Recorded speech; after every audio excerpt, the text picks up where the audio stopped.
Queria dar boas-vindas aos presentes, lembrar também da transmissão simultânea pela internet, por streaming, no Brasil e na América Latina, está sendo traduzido em espanhol também ao vivo, e dar um alô para todos que estão em casa ou nos outros auditórios.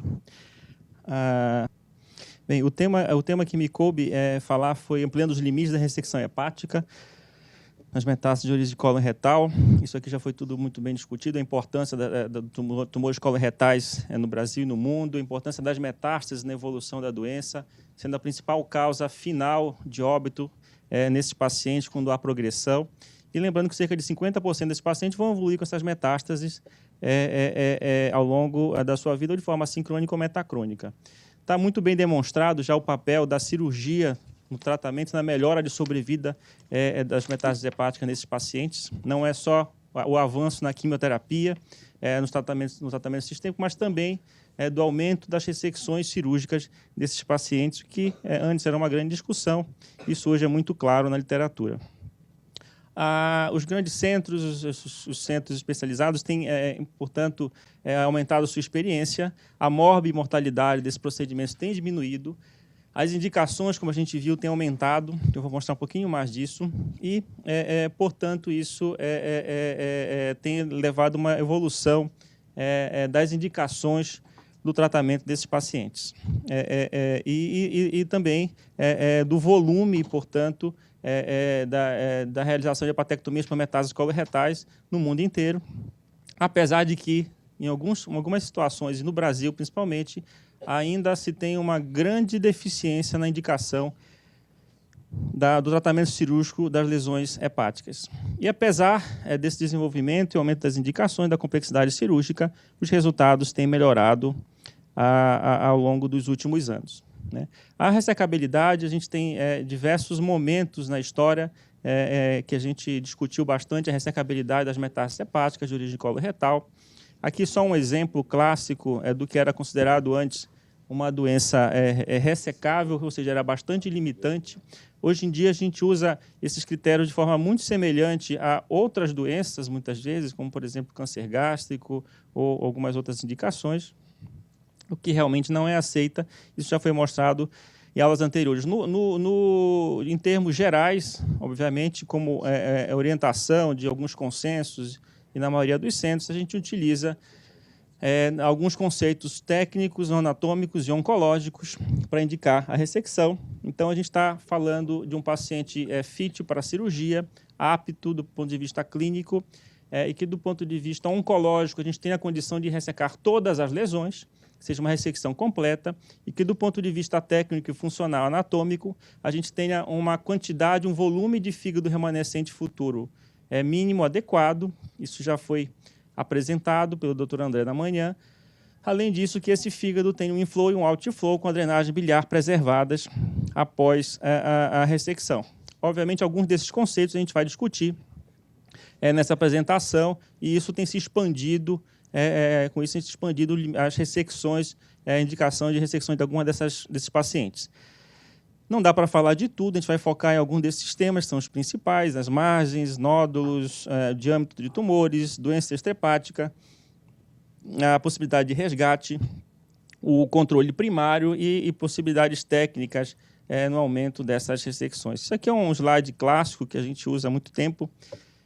Se acreditava que a gente precisa de uma margem de pelo menos 1 centímetro para a ressecção das metástases hepáticas. Isso, por muito tempo, era adotado como critério de ressecabilidade, e alguns estudos, na última década, demonstraram que a gente precisa de pelo menos uma margem livre das lesões, e que, mesmo que a margem seja de 1, 2, 3 milímetros ou 10 milímetros, a sobrevida desses pacientes é muito semelhante, como mostrado em algumas das evidências ao longo da última década, e com uma recidiva e resultados de sobrevida global muito semelhantes. No entanto, isso tem evoluído, o conhecimento tem evoluído, não só do ponto de vista...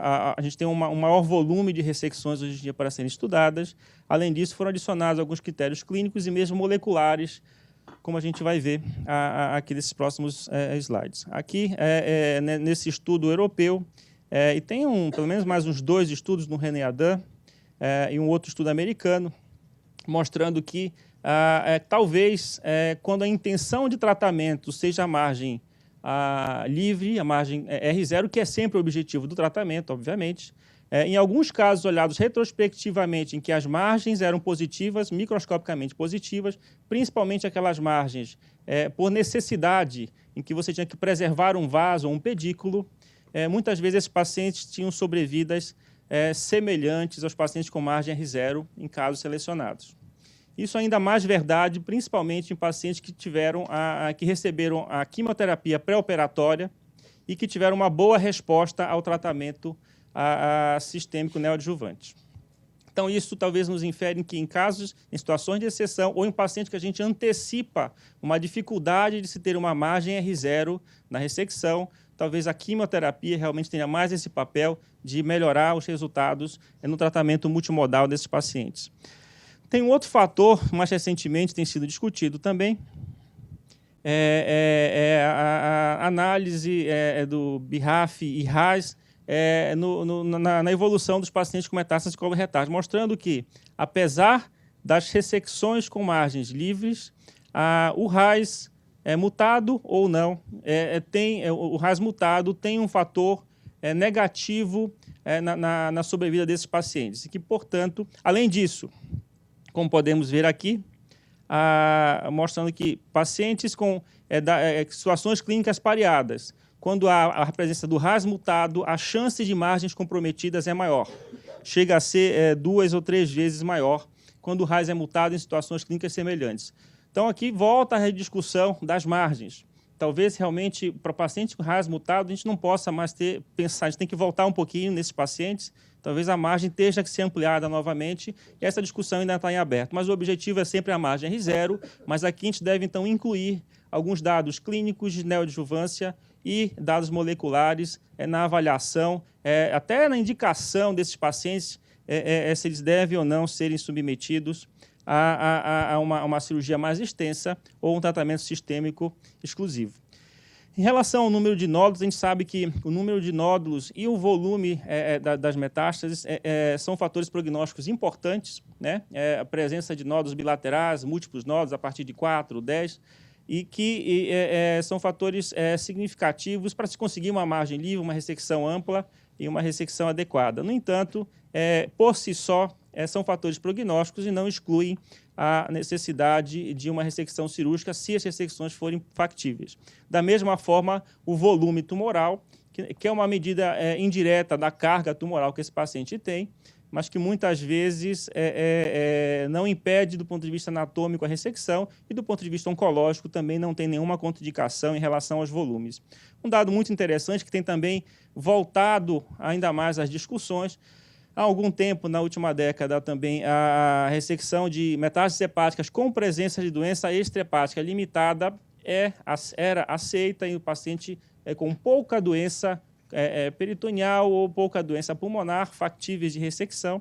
E isso tem evoluído bastante também. Primeiro, por conta do tratamento multimodal, que tem cada vez mais sido aplicado na doença metastática, o que nos permite selecionar melhor os pacientes, avaliar os pacientes com melhor resposta sistêmica, ou seja, ter primeiro um controle global da doença e, nesses pacientes, talvez a gente oferecer um tratamento mais amplo. Há 2 pontos principais aqui que eu gostaria de tocar, que mais recentemente a gente tem discutido bastante. Um em relação à doença peritoneal e à doença hepática concomitante, em que a gente tem que entender muito bem a classificação da disseminação peritoneal e tentar quantificar a quantidade de doença intrahepática. Nesse estudo do Dominique Eliard, ele demonstrou que, mesmo em pacientes com uma doença mais avançada, há a possibilidade de sobreviver em longo prazo, mas que realmente talvez esses sejam pacientes muito selecionados e que, em grupo muito específico de pacientes, com um PCI abaixo de 12, né, com uma disseminação intermediária no peritônio, e com poucas metástases hepáticas, de até 3, a gente pode ter uma sobrevida em torno de 30% a 40% de 5 anos para pacientes com uma doença metastática, estadio 4, em mais de um sítio, aqui no caso, peritônio e fígado. Então, realmente, em grupos muito selecionados,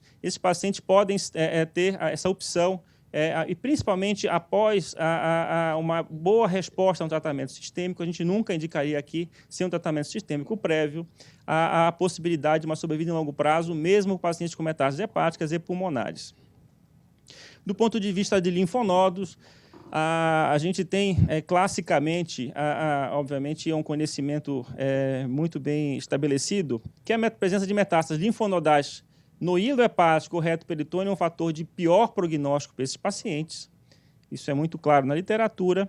No entanto, a gente tem que levar em consideração as regiões anatômicas das metástases linfonodais, sendo o hilo hepático, tronco celíaco, reto peritoneal, intercavo aórtico, e que em algumas situações a gente indica também a ressecção, mesmo com metástase nesses dois sítios. Historicamente também, sempre foi aceito a ressecção de metástases hepáticas e metástases linfonodais em hilo hepático, a partir de tronco celíaco e reto peritônio, o prognóstico é ainda pior, mas isso foi bastante discutido por René Adam e outros, numa fase também sem uso de quimioterapia rotineira no pré-operatório.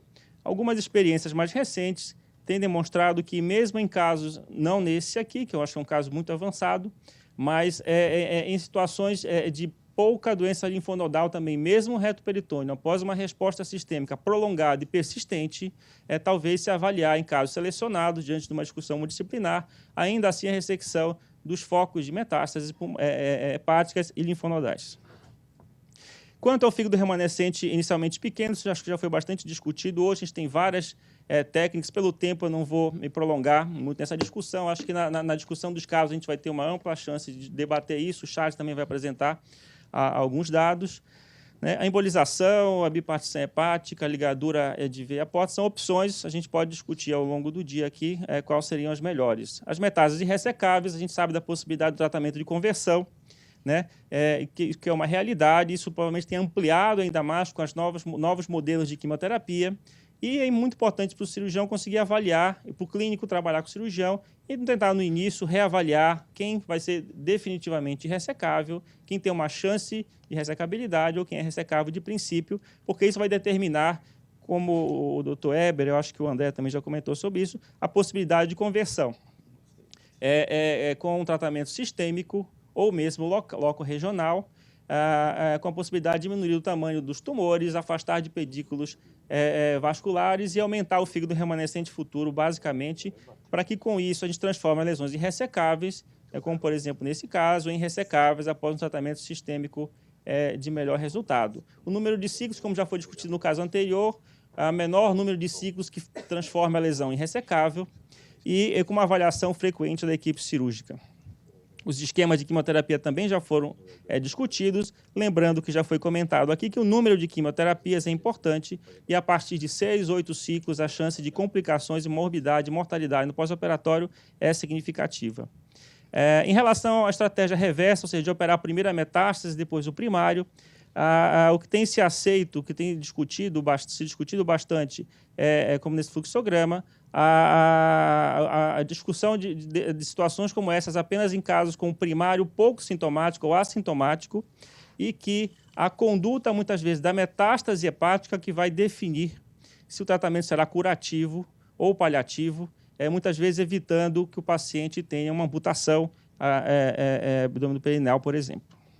Então, temos na literatura aqui um exemplo, um caso também de ressecções extremas, com conversão inicialmente, que essa era a situação que algumas lesões tinham desaparecido, que iam definir se o paciente ia ser submetido a um tratamento de reto baixo, curativa ou paliativa.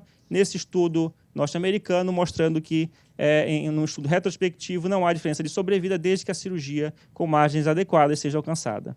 Do ponto de vista de táticas e técnicas cirúrgicas, eu vou passar rapidamente o que já é padrão, o que já é clássico, as hepatectomias direitas, esquerdas, segmentectomias, a possibilidade, como o Rinaldo já demonstrou, de ressecções anatômicas regradas, possibilita a ressecção de múltiplos nódulos no mesmo paciente. As bissegmentectomias, ressecções centrais, ressecções bilaterais num único procedimento, como nesses casos aqui, a hepatectomia em 2 tempos, mostrando cirurgias mais extensas, que o Dr. Alessandro vai comentar posteriormente. Há alguns paradigmas também que levaram ao aumento da ressecção em relação ao outflow. a gente tem em mente, isso aqui tem muito pouca literatura, mas na prática clínica a gente vê isso, a possibilidade de ligadura da veia ipsilateral, do outflow do mesmo lado, muitas vezes, como nesse caso, por exemplo, que a gente precisava preservar fígado, e também, como eu vou demonstrar do parênquima Hesperium, a possibilidade de, mesmo ressecando o outflow, em princípio, direto para a cava desse lado, quando há parênquima suficiente, vezes que interliga a drenagem venosa de um lado para o outro, é possível preservar, muitas vezes, parênquima hepático sadio, do mesmo lado dos pacientes. E também, em casos de exceção, com o envolvimento das 3 veias suprahepáticas, há a possibilidade de ressecção, principalmente se tiver uma veia posterior, que a gente sabe que vai drenar o suficiente. E, nesses casos, normalmente no intraoperatório, a gente explica bem para o paciente a possibilidade de não ser passível de ressecção, mas clampeamos as veias, aguardamos e observamos meia hora, 1 hora, como é que fica esse fígado, se não há congestão, se não há Budd-Chiari, e posteriormente, e ver se tem um fluxo adequado pela via posterior, e se isso acontecer, prossegue com a ressecção. Além disso, possibilidade técnica de revascularização do outflow também permite uma reconstrução do outflow de forma adequada. A ablação por radiofrequência, como comentamos aqui, é uma ressecção, é uma situação de exceção, a gente sempre tenta ressecar, mas em algumas situações a gente precisa preservar a parênquima e, portanto, utilizar radiofrequência, outras formas de ablação desses tumores, preservando assim mais fígado. Em relação a uma possibilidade técnica, que é a preservação de parênquima, o que muitos centros já realizavam, recentemente a gente tem alguns estudos mostrando que os resultados são muito semelhantes, e também do ponto de vista histórico isso é interessante, sempre se teve em mente que aquela ressecção anatômica maior, com hepatectomias, trisegmentectomias direitas ou esquerdas, eram melhores, né? E alguns centros foram observando que talvez não fosse bem assim, e tem estudos recentes agora mostrando que quando a gente consegue ressecar a lesão completa com margens adequadas, como, por exemplo, nesses casos aqui, a sobrevida global desses pacientes é a mesma. No pós-operatório, quem faz essa cirurgia sabe que é diferente. O paciente que tem mais parênquima remanescente, ele tem normalmente uma recuperação menor, um menor risco de insuficiência hepática e, portanto, com níveis semelhantes de complicação e com uma possibilidade, lembrando que esses pacientes têm uma chance de recidivar no fígado ainda em cerca de 50% das vezes. E que, portanto, por ele ter mais parênquima, muitas vezes a gente consegue ressecar mais vezes, como está demonstrado aqui. Aqui um dos nossos casos. Então, apenas para concluir, realmente o tratamento multimodal, sistêmico, associado a uma cirurgia mais complexa, tem aumentado as chances de ressecção e as chances de cura e controle de longo prazo desses pacientes. A possibilidade de terapias específicas no fígado, como ablação, embolização, a radioterapia, muitas vezes estereotáxica, associados à cirurgia, tem possibilidade também de aumentar as taxas de ressecção e algumas quebras de paradigmas técnicos, oncológicos, como, por exemplo, o entendimento das margens, começar o entendimento molecular da doença, do outflow, do inflow, novas técnicas, né? A presença ou não de doença extrahepática, entender como controlar melhor a doença sistêmica para depois tratar localmente. E as pontos-chave realmente é a seleção dos pacientes. A discussão multidisciplinar foi muito bem falada aqui pelo Dr. Luiz Arnaldo.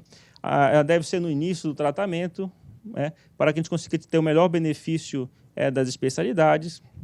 E lembrar sempre, que a gente sempre lembra, que uma grande parte desses pacientes nem são levados a uma cirurgia pelo desconhecimento, muitas vezes, do clínico que viu, ou até mesmo do cirurgião. Agradeço novamente, convido para os 2 eventos desse ano, mais importantes nessa área, do Congresso do HPB, em Porto Alegre, em 7 a 9 de setembro, e o de cirurgia oncológica em outubro, de 24 a 29 de outubro, lá no Índice Sorbarra, na primeira semana brasileira da oncologia. Muito obrigado.